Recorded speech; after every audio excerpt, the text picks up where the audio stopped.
All right. So dear student, welcome to our YouTube channel Tharorin Classes with Kazim वकील। और ये हमारा आज दूसरी वीडियो है टेंस की। पहली वीडियो में हमने टेंस की जो डिस्कस किया था वो डेफिनेशन ऑफ टेंस डिस्कस की थी कि टेंस क्या होता है। उसमें हमने जाना था कि टेंस जो है वर्ब की फॉर्म होती है जो टाइम की कुछ स्पेसिफिक पॉइंट्स को रेफर करती है।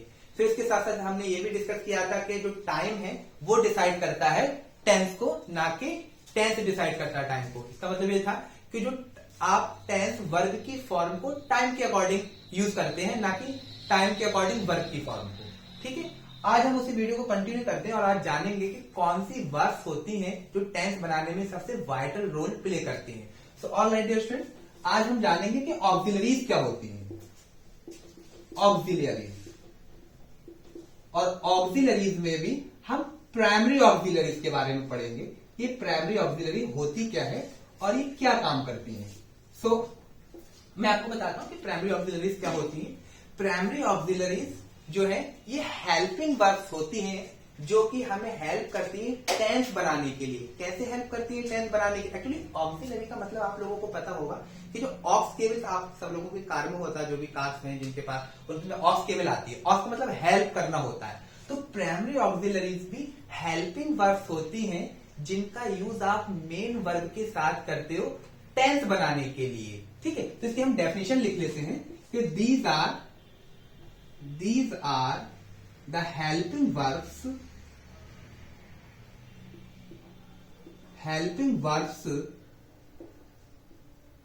which are used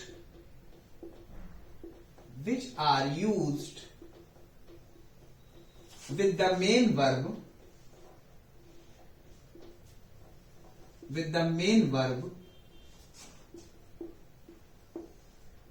to form tenses।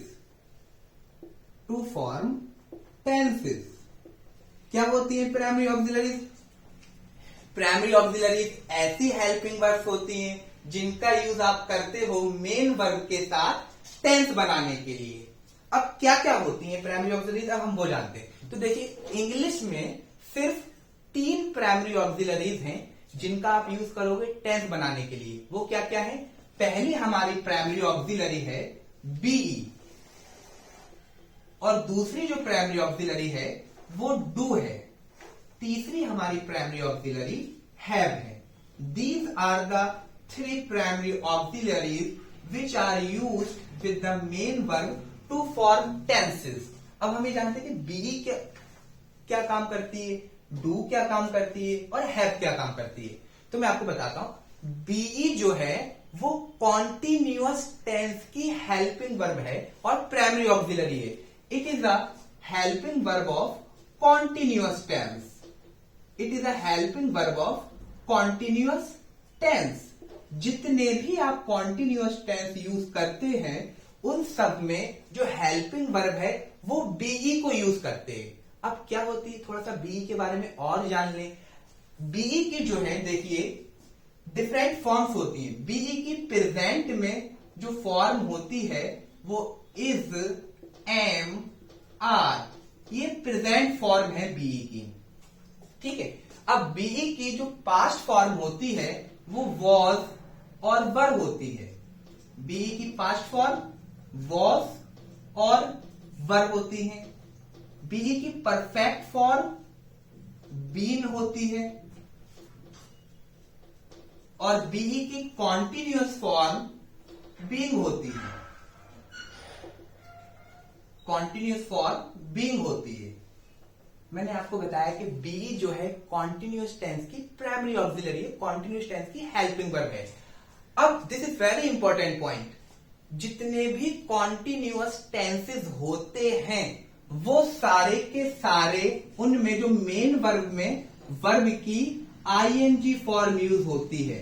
क्यों होती है वर्ब की आईएनजी फॉर्म? हम कॉन्टिन्यूअस टेंस में क्यों लिखते हैं, इसका रीजन क्या है, ये हम आपको नेक्स्ट वीडियो में बताएंगे जब हम वर्ब के बारे में डिस्कस करेंगे कि स्टेट्स ऑफ वर्ब, एक्शन जो दिखाती है तो एक्शन की कितनी स्टेट होती है। अभी के लिए आप बस इतना याद रखिए कि जो कॉन्टिन्यूअस टेंसेस होते हैं उनकी हेल्पिंग वर्ब बीई होती है और सारे कॉन्टिन्यूअस टेंस में वर्ब की आईएनजी फॉर्म का आप यूज करते हैं। फिर अब बात ये आई कि अब बीई की डिफरेंट फॉर्म्स होती हैं।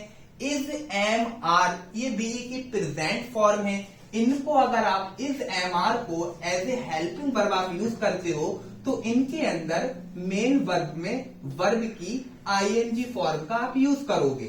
अब आपके दिमाग में एक क्वेश्चन आता होगा, सर इज एम आर के साथ तो हम वर्ब की थर्ड फॉर्म भी यूज करते हैं और आप तो ये बता रहे हैं कि इज एम आर के साथ हमेशा वर्ब की आईएनजी फॉर्म यूज करते हैं। ऐसा नहीं है।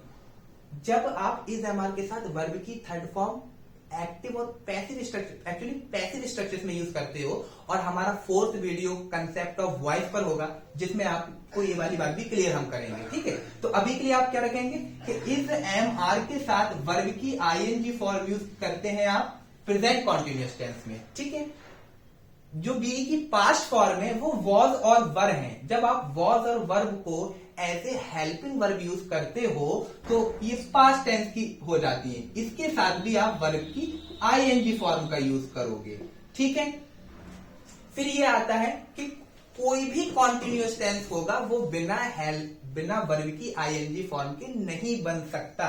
You must keep it in mind, a continuous tense can not be form without the ING form of a verb. फिर बी की मैंने बताया कि परफेक्ट फॉर्म में वो बीन है। अब आप कॉन्टिन्यूअस टेंस में अगर आप यूज करेंगे तो इसके साथ मेन वर्ब में आईएनजी फॉर्म आ जाएगी, ठीक है। फिर बी को हम यूज नहीं करते, इसका इतना ज्यादा यूज नहीं होता एज ए हेल्पिंग वर्ब, ठीक है। अब हम आते हैं डू पर। डू जो है ये हमारी इनडेफिनिट टेंस की हेल्पिंग वर्ब है। This is the helping verb of indefinite tense.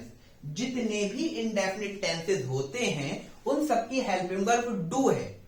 अब डू की कुछ फॉर्म्स होती हैं, देखिए मैंने आपको बताया। डू की एक जो है वो प्रेजेंट सिंगुलर सब्जेक्ट के लिए फॉर्म होती है डज, और एक पास्ट टेंस की फॉर्म होती है डिड।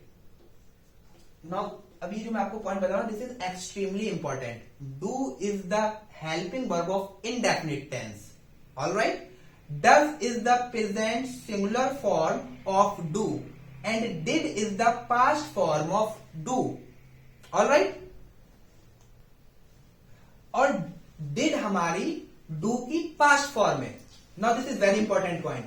आप do, does, did के साथ हमेशा verb की फर्स्ट फॉर्म का यूज करोगे। Whenever you use do, does or did, you would as a helping verb, then you have to use the first form of a verb. Get it? All right. फिर मैं आपको एक चीज यहां और बता दूं कि do, does और did का यूज आप एज ए हेल्पिंग वर्ब सिर्फ और सिर्फ कॉम्पिटिटिव पॉइंट ऑफ व्यू से इंटेरोगेटिव सेंटेंसेस और निगेटिव सेंटेंसेस में करोगे। मतलब इंटेरोगेशन के लिए और निगेशन के लिए ही डू, डज और डिड का यूज करेंगे आप लोग कॉम्पिटिटिव पॉइंट ऑफ व्यू से, ठीक है। इसके साथ साथ हम इनका अफर्मेटिव सेंटेंसेस में भी यूज कर लेते हैं। वहां पे ये एम्फेसिस डालने के लिए यूज की जाती है। कैसे करते हैं, जब हम टेंस के जो है डिस्कस करेंगे, कंसेप्ट ऑफ टेंस पे जब हम आगे बढ़ेंगे और यूसेज पे आएंगे तो फिर हम उसमें देखेंगे। अभी के लिए आपको क्या याद रखना है कि इंडेफिनिट टेंस की हेल्पिंग वर्ब डू है, और डू जो डज है वो प्रेजेंट सिंगुलर फॉर्म है। ये प्रेजेंट सिंगुलर फॉर्म है, ठीक है, सिंगुलर सब्जेक्ट के साथ यूज होगी। और डिड इसकी पास्ट फॉर्म है। Whenever you use do, does or did, you would always use the first form of verb, that is V1 or the base form. I should rather write base form. Base form.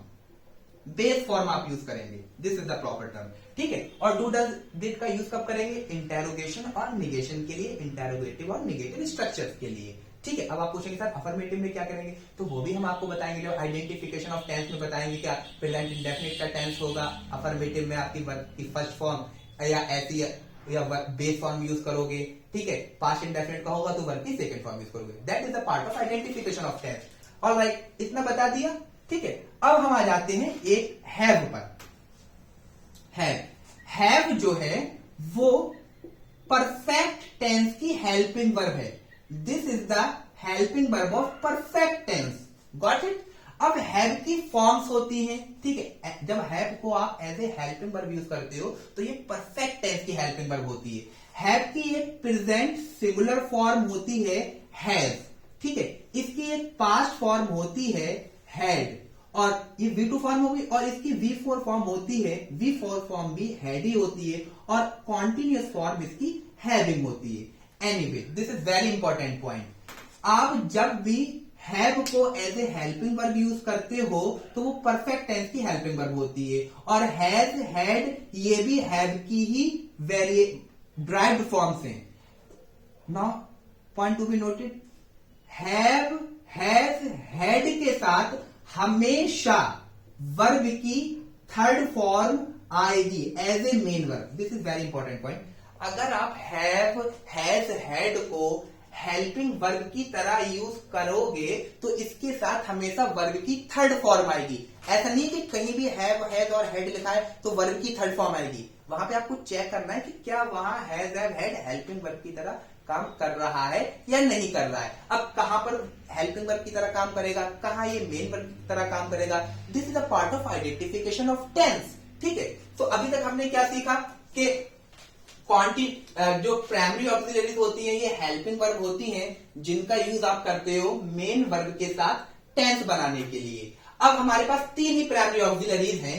एक हमारे पास B है जो कि continuous tense की primary auxiliary है, और जितने भी कॉन्टिन्यूअस टेंस होते हैं उन सबके अंदर वर्ब की आईएनजी फॉर्म का आप यूज करते हो एज ए मेन वर्ब। फिर हमने जाना कि जो बी की प्रेजेंट फॉर्म है इज, एम, आर, इनके साथ भी आप वर्ब की आईएनजी फॉर्म का यूज करते हो कॉन्टिन्यूअस टेंस में।